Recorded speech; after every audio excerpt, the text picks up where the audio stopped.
Dark comedy पसंद है और अगर आप क्विंटन टैरेंटिनो के फैन हैं तो जाहिर सी बात है आपने पल्प फिक्शन ज़रूर देखी होगी। हमारे बॉलीवुड में भी एक ऐसे डायरेक्टर हैं जो ऐसी ही ऑफबीट फिल्मों के लिए जाने जाते हैं, राज एंड डी के, जिन्होंने गन्स एंड गुलाब्स के साथ साथ स्त्री, गो गोआ गोन, हैप्पी एंडिंग्स एंड शोर इन द सिटी जैसी फिल्में डायरेक्ट कर रखी हैं। ये सीरीज भी ऐसी ही एक ऑफबीट जॉनर से बिलोंग करती है जिसे डार्क क्राइमोडी कहना गलत नहीं होगा। सीरीज का प्लॉट है opium mafia and the rivalry. Series की कहानी शुरू होती है एक छोटे से हिल स्टेशन से जहां 3 स्कूली बच्चे अपने अपने प्यार की कहानी सुना रहे होते हैं। थोड़ी देर में वहां कुछ गुंडे एक आदमी का पीछा करते हुए वहां तक आ जाते हैं। उन बच्चों में से एक उस आदमी का खून होते हुए देख लेता है। मरता हुआ वो आदमी उस बच्चे के कान में कुछ बोलता है जो कि हमें सीरीज में आगे बताया जाएगा। दरअसल जिस आदमी का खून हुआ था वो राजकुमार राव यानी पाना टीपू का बाप होता है। टीपू अपने बाप को कुछ खासा पसंद नहीं करता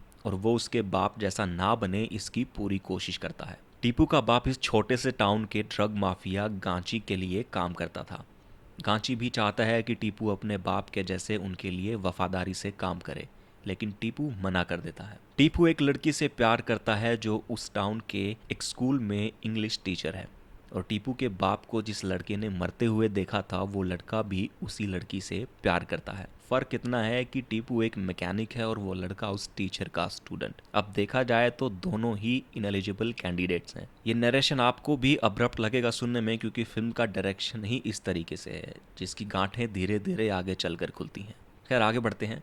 उसी टाउन में एक नए नारकोटिक्स ऑफिसर की पोस्टिंग होती है जो बड़े ही जोश के साथ अपनी ड्यूटी शुरू करता है।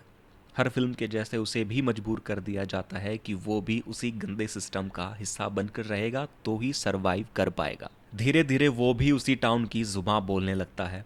बड़े गांची का बेटा छोटा गांची अपने बाप की मुराद और उम्मीद दोनों है और बदकिस्मती से दोनों पर ही पानी फिर जाता है। गांची चाहता है कि उसका बेटा उसका इतना बड़ा एम्पायर संभाले, लेकिन बेटा उसका नालायक है और ये बात छोटे गांची को भी पता है। इसलिए उसे जब जब मौका मिलता है कि वो अपने बाप को उस पर नाज करवा सके तब तब उसने निराश ही किया है। आपको छोटे गांची में एक झलक दिखती रहेगी जिसका आप इंतजार करते रहोगे कि अब रिवील हो, अब एक्सेप्टेंस आएगी। आपको लगेगा कि नहीं, शायद आपका अजम्पशन गलत होगा, लेकिन यकीन मानिए आप गलत नहीं हैं और आपको झटका एकदम एंड में आकर लगता है। कुछ बड़े बंगाली माफिया गांची को एक बड़ा अफीम का कंसाइनमेंट देते हैं और अगर गांची ऑर्डर पूरा ना कर पाया तो वो लोग गांची को जान से मार देंगे। पूरी कहानी इसी कंसाइनमेंट के इर्द गिर्द घूमती है। कभी ऑर्डर गांची के पड़ोस वाले टाउन के माफिया नदीम को मिलता है जो कभी गांची का चेला हुआ करता था, कभी गांची को और कभी किसी को भी नहीं। पुलिस ऑफिसर अर्जुन को उसका एक कलीग ब्लैकमेल करता है,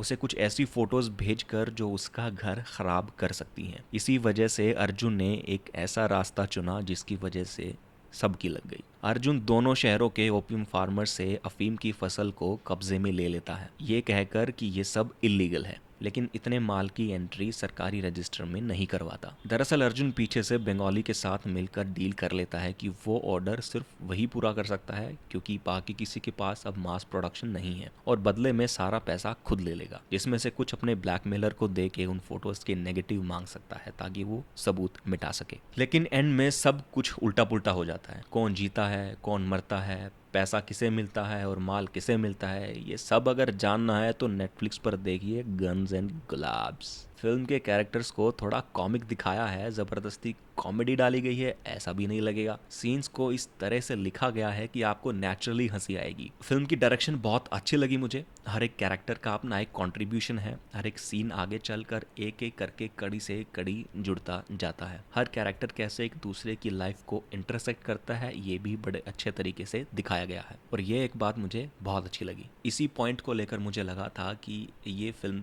थोड़ी सी इंस्पायर्ड है पल्प फिक्शन के स्क्रीन प्ले से। तो ये था walk through web series guns and Gulaabs का। अगर कुछ हटके देखने का मन है जिसमें कॉमेडी और सस्पेंस दोनों एलिमेंट एक साथ हो तो आप ये सीरीज बिल्कुल देख सकते हैं। मुझे पर्सनली काफी अच्छी लगी ये सीरीज। सिनेमैट्रिक्स की तरफ से इस वेब सीरीज को मिलते हैं 5 में से 4 स्टार्स। शुक्रिया आप सभी का यहाँ तक हमसे जुड़े रहने के लिए। वीडियो अच्छी लगी हो तो लाइक और शेयर कर देना और चैनल को सब्सक्राइब भी कर देना। आपके ऐसा करने से हमारे चैनल को काफी मदद मिलेगी। धन्यवाद।